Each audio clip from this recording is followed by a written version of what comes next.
d'État TISF.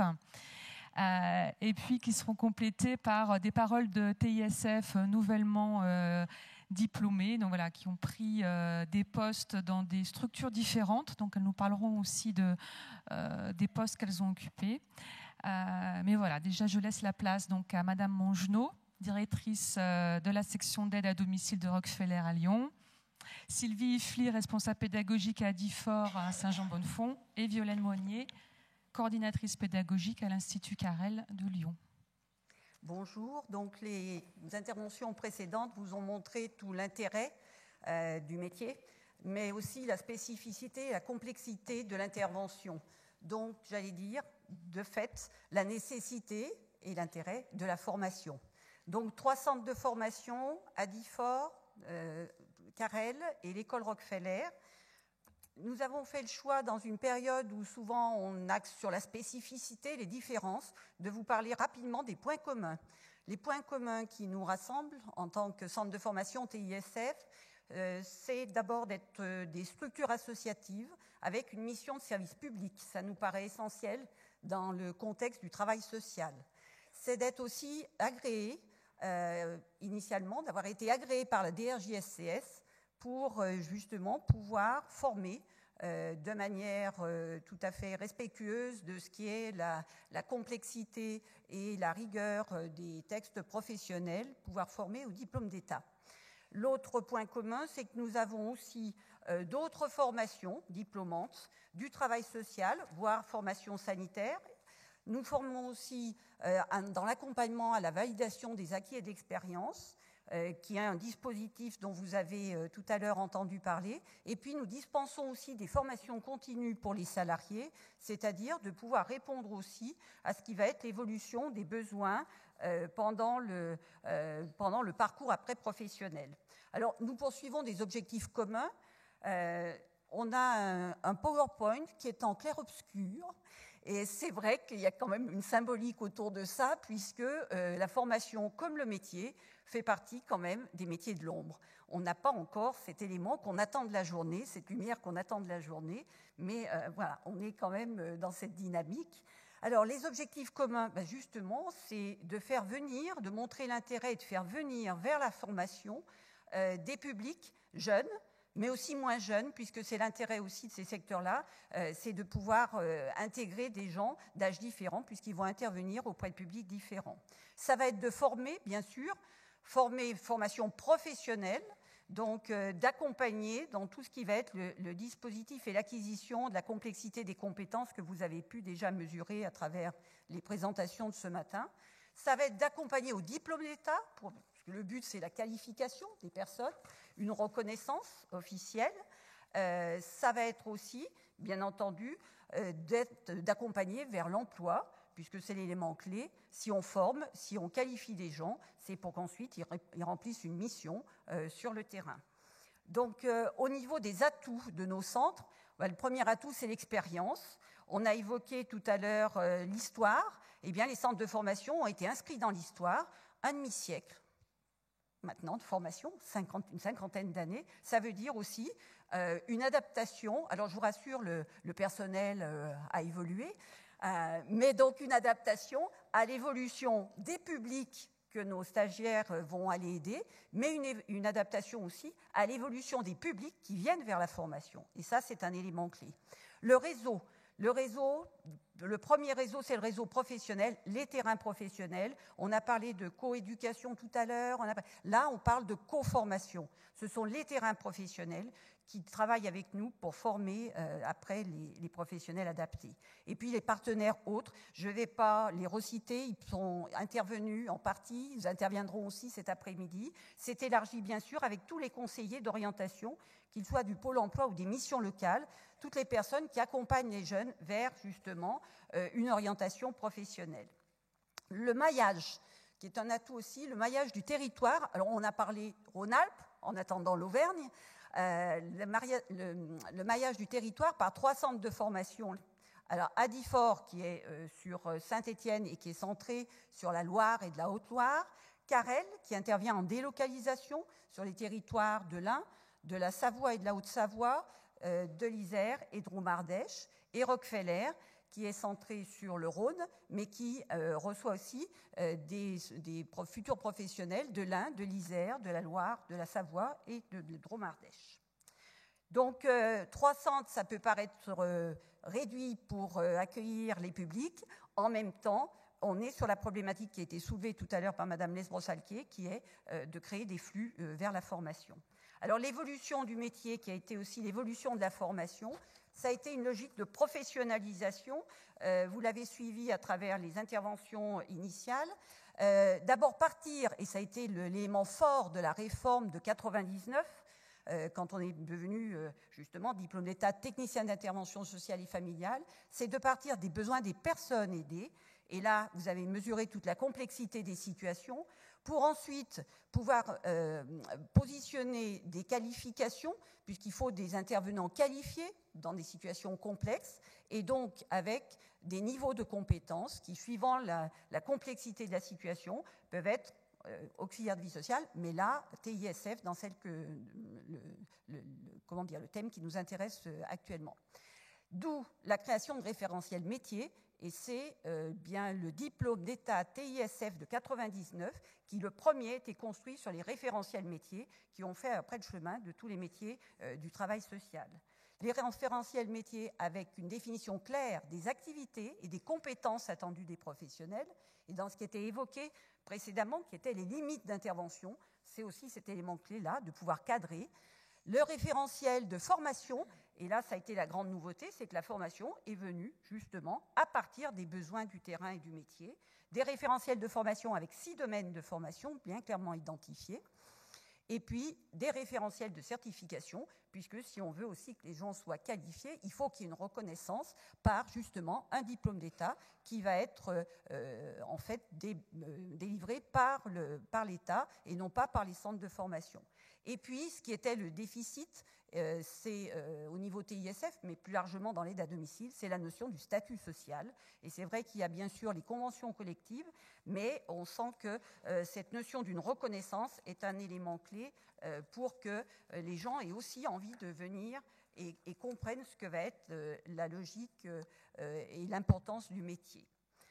Dans les filières professionnelles, on a présenté un tableau qui s'est voulu un petit peu clair, parce que la difficulté des gens, c'est souvent de situer les métiers les uns par rapport aux autres. Et c'est vrai que si on regarde dans les métiers du sanitaire et du social, on peut trouver un premier niveau de diplôme d'État qui est le niveau 5, avec les métiers que vous connaissez. Ensuite, on a un niveau 3 que vous connaissez sans doute aussi avec une multiplicité de métiers. Et puis, on a un petit niveau 4 qui n'existe que dans le secteur social, pas dans le secteur sanitaire, dans lequel vous retrouvez le diplôme d'État de technicien d'intervention sociale.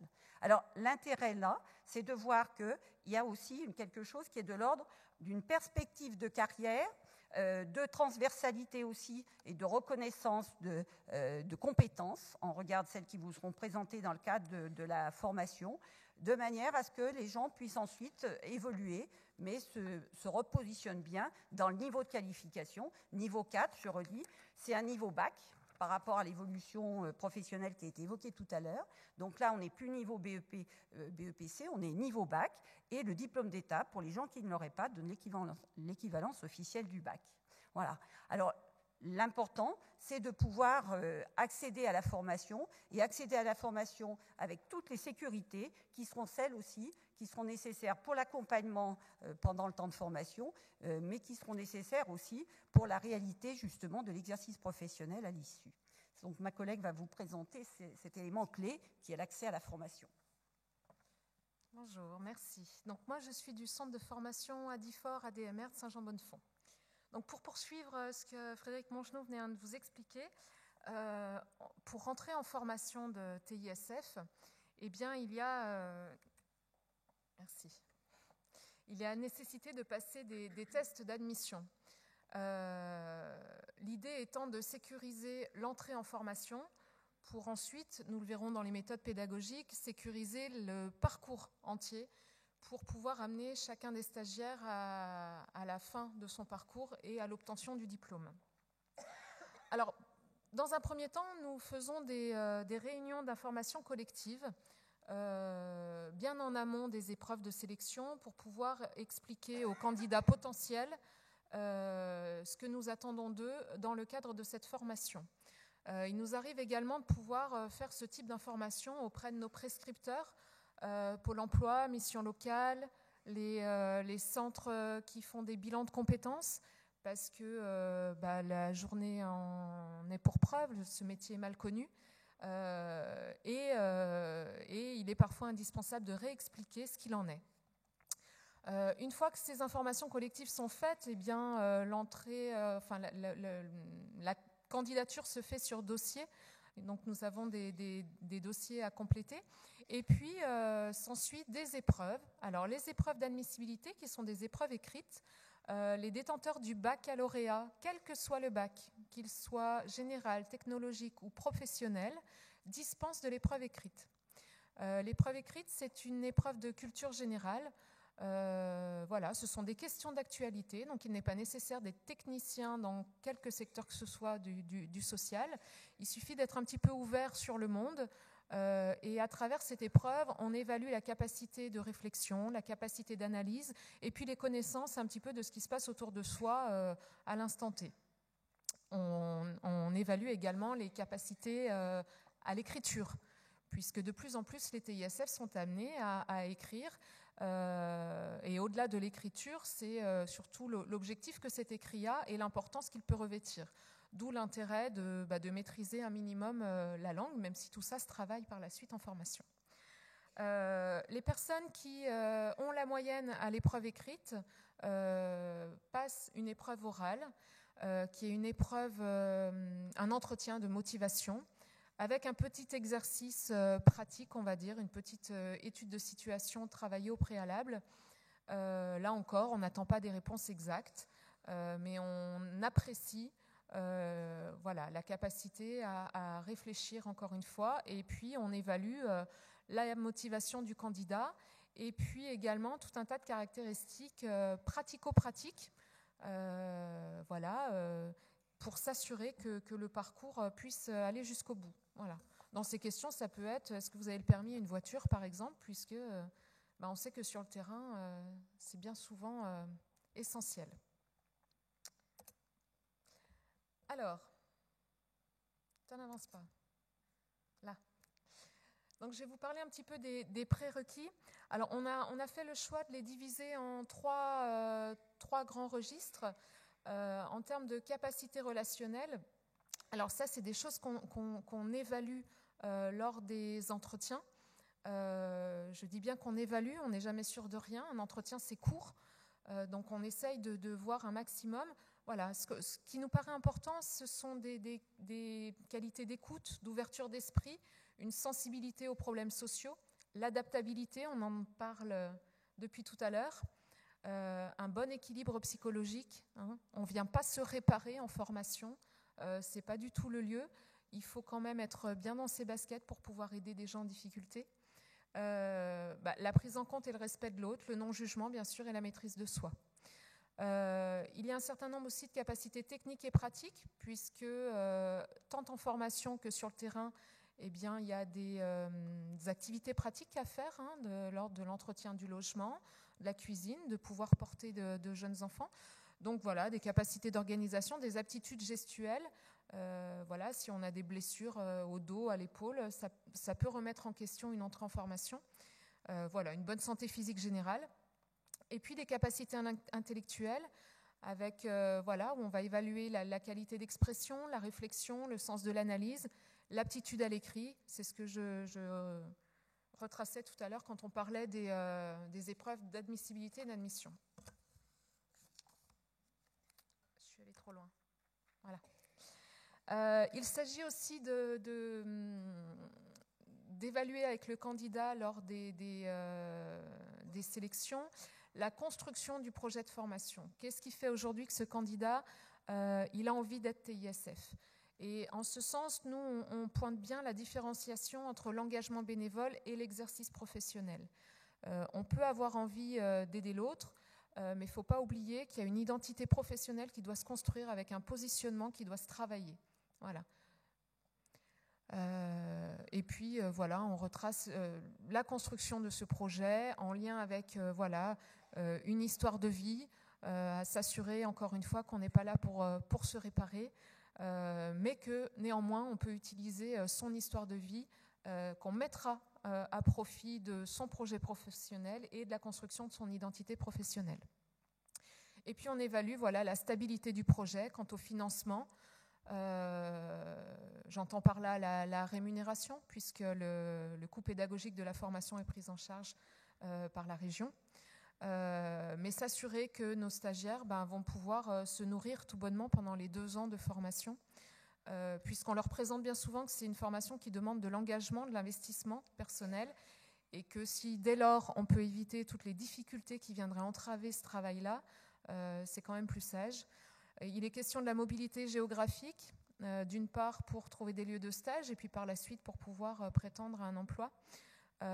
Et puis bien anticiper l'organisation de la vie personnelle, parce qu'il y a des horaires à respecter en centre de formation, et puis sur les lieux de stage, fonction de là où on se trouve, parfois on peut commencer très tôt, finir très tard, donc il s'agit de bien envisager tout ça. Voilà, donc nous en tout cas, centre de formation, lors de ces sélections, on balaye tout ça pour s'assurer que la personne qui rentre en centre, elle pourra aller au bout. Voilà. Alors, on favorise évidemment les bilans de compétences et les évaluations au milieu de travail, de sorte à ce que les stagiaires sachent un peu plus à quoi ils s'attendent. Nous, on en a qui arrivent à faire des mini-stages de 2 ou 3 jours entre la sélection et l'entrée en formation. Et du coup, les choses sont déjà un petit peu plus claires à leur entrée. Et puis bon, il leur reste 2 ans pour faire le reste, ce que va vous présenter ma collègue Violaine de Carrel.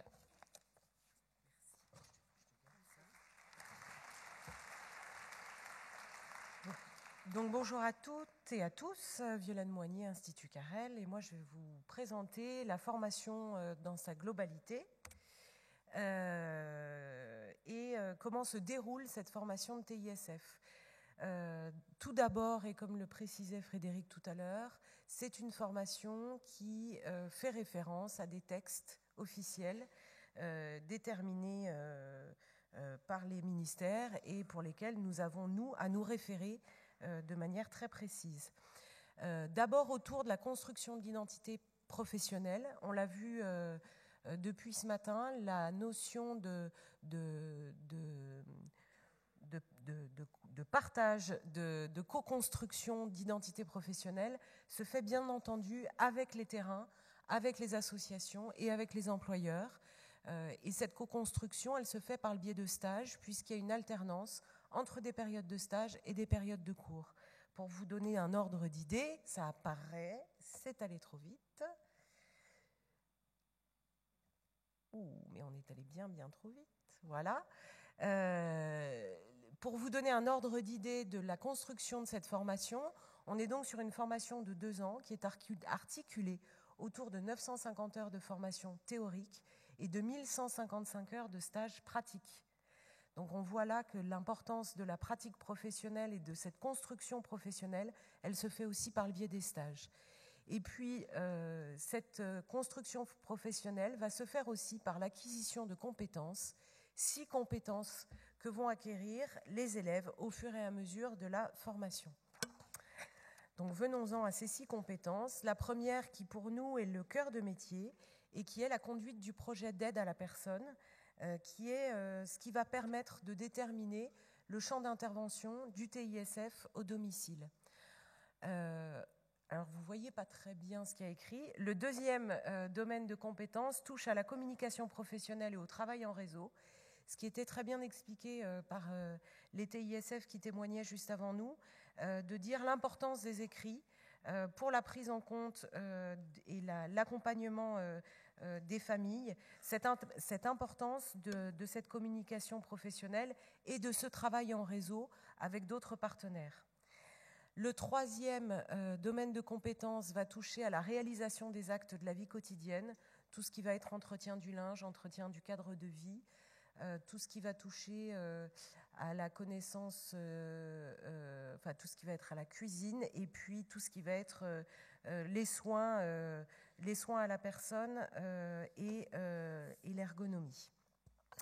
Quatrième domaine de compétences est celui qui touche à la notion de transmission des savoirs et des techniques nécessaires à l'autonomie des personnes dans leur vie quotidienne. Le rôle d'un travailleur social reste de favoriser l'autonomie de la personne aidée et dans ce cadre-là, avec ce décès-là, comment à partir de ses connaissances et de ses savoir-faire, le TISF va permettre et va transmettre ses connaissances à la personne aidée. Le cinquième domaine de compétences, lui, concerne la contribution au développement de la dynamique familiale. Comment le TISF, par son intervention et l'accompagnement qu'il aura mis en place, va permettre de créer ou de recréer ou de consolider une dynamique familiale dans la famille au sein de laquelle il intervient. Et puis enfin, l'accompagnement social vers l'insertion, qui est le dernier domaine de compétences qui concerne ce diplôme de TISF.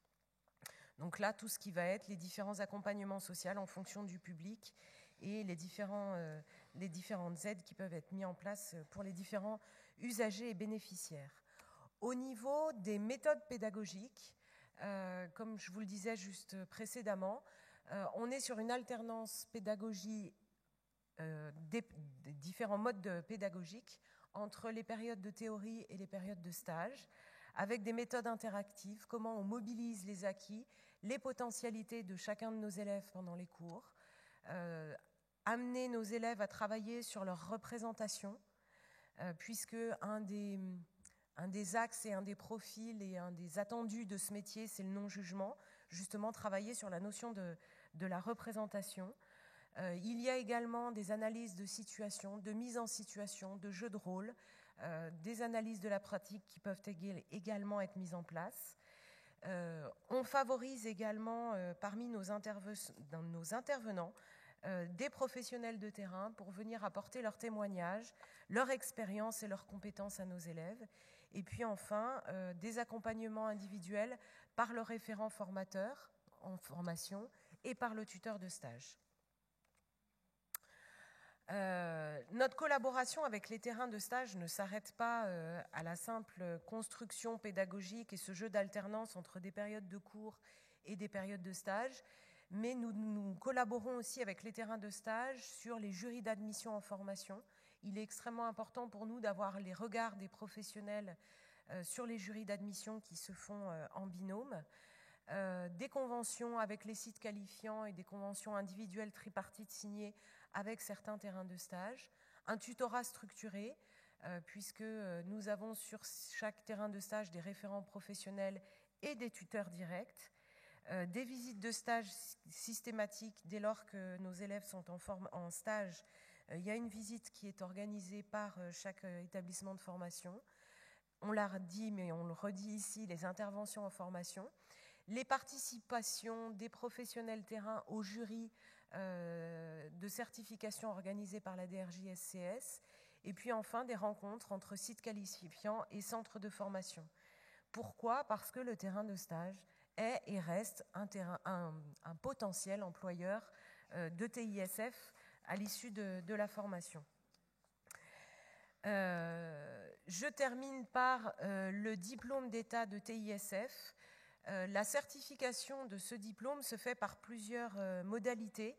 Des modalités de certification qui sont faites en centre sur certains domaines de compétences, par une mise en situation de pratique professionnelle et par des épreuves qui sont organisées directement par la DRJSCS, par des épreuves orales ou écrites pour valider certains décès. Ne peuvent être diplômés seuls les candidats à ce diplôme qui auront validé chacun des 6 domaines de compétences par une note au moins égale à 10 sur 20. Et c'est l'obtention et la validation de ces 6 décès qui permettra l'obtention du diplôme d'État. Au niveau du financement de cette formation, Séverine le disait juste avant, les coûts pédagogiques sont entièrement pris en charge par la région Rhône-Alpes. Reste à la charge de chaque élève les frais de scolarité, enfin les frais d'inscription et les frais de scolarité. Les élèves peuvent se voir indemnisés en fonction de leur situation, soit par le biais, enfin voilà, en fonction de leur statut et de leur situation, par différents prestataires, notamment Pôle emploi selon les situations, et certains élèves, en fonction de leur situation personnelle, peuvent également bénéficier d'une bourse de la région Rhône-Alpes. Nous pouvons aussi, et nous accueillons aussi, des élèves qui sont en situation d'emploi, en cours d'emploi, et à ce moment-là, leur formation est intégralement prise en charge par l'organisme paritaire collecteur agréé, les OPCA. Voilà. Je laisse la place à Frédéric qui termine.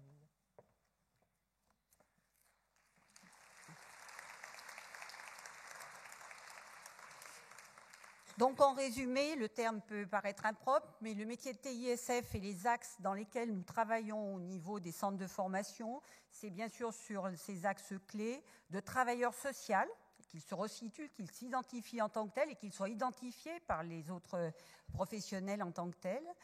La proximité, puisque c'est le seul professionnel qui soit dans la durée au sein de cette intimité qui est la famille à domicile, et puis les différents niveaux de difficulté. L'autonomie d'intervention, on l'a évoqué tout à l'heure, autonome, mais en même temps le travail d'équipe. Et c'est vrai que cette articulation n'est pas toujours simple à gérer pour les stagiaires, donc c'est un axe fort. Les valeurs professionnelles et les règles éthiques. On est dans un secteur confidentiel, ils doivent savoir quelle est la limite de ce qui peut être retraduit ou pas, dans quel lieu, sous quelle forme. Et puis, le travail en réseau interprofessionnel sans lequel on ne pourrait rien. Donc, les axes forts. Et puis, bien sûr, après la formation, c'est l'emploi. Donc, on redit qu'il y a l'obligation du diplôme d'État pour exercer, compte tenu de la complexité du travail, c'est très clair. Le statut de travailleur social avec les conventions collectives, et ça, c'est vraiment quelque chose sur lequel il faut qu'on puisse aussi évoluer. L'évolution possible du projet professionnel par transfert de compétences. Il y avait les anciens travailleurs familiaux avaient l'impression parfois d'être enfermés à un moment pendant une durée de carrière. Et c'est vrai qu'il y a une ouverture quand même avec un projet professionnel qui peut évoluer vers d'autres secteurs d'exercice, des lieux de vie, mais aussi vers d'autres publics que la famille au sens propre. Et puis, bien sûr, cette perspective de carrière qui peut être aussi d'aller, au cours de sa vie professionnelle, vers de l'encadrement. Donc, une véritable dynamique professionnelle qui est créée.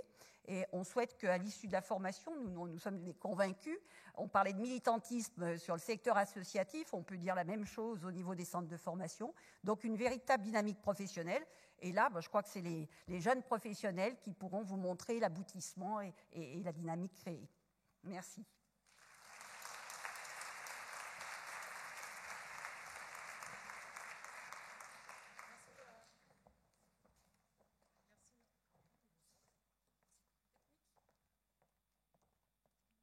Merci. Voilà. Pour la transition, effectivement, donnons la parole aux jeunes professionnels.